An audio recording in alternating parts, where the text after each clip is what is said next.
This is Berlin's 1995 VW Golf Mark III.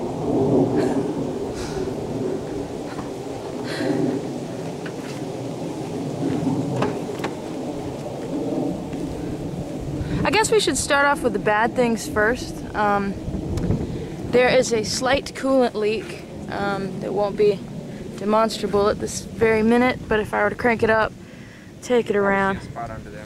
Yeah, possibly. What's under there now, though, is water from having a rinse off from the pollen storm or whatever that was we had.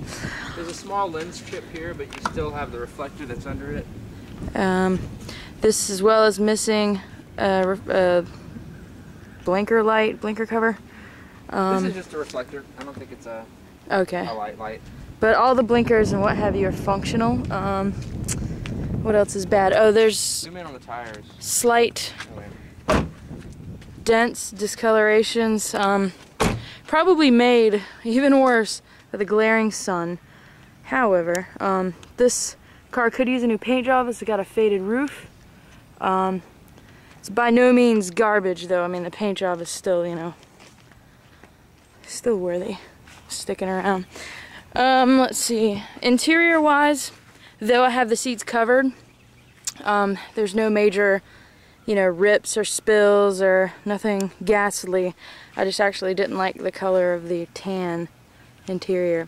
However, as a bonus, you get about 80 bucks worth of seat covers with it. So another negative is that the backlight bulb needs to be replaced. Unless you know how to do it yourself, you know, you can have somebody do it, or you can just take advantage of the fact that I put a little light that shines blue on the dashboard.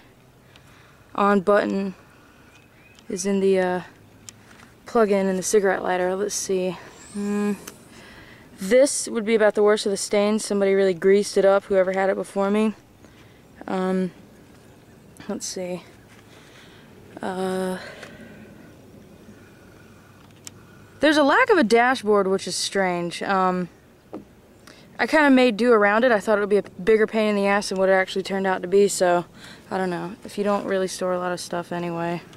Okay, I just replaced, maybe 3 months ago, the CD player. It's a Sony brand new MP3, CD, and AM/FM player. Let's see. Okay. How you open the back is you lift this here, and there's a button that opens the hatch,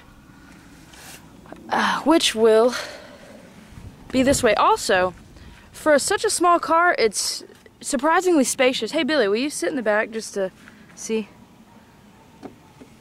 I think the front seat's been adjusted all the way, but I mean, someone can still comfortably, you know, there's a cup holder back there and everything, fully functional ashtray. Ooh, a functional ashtray.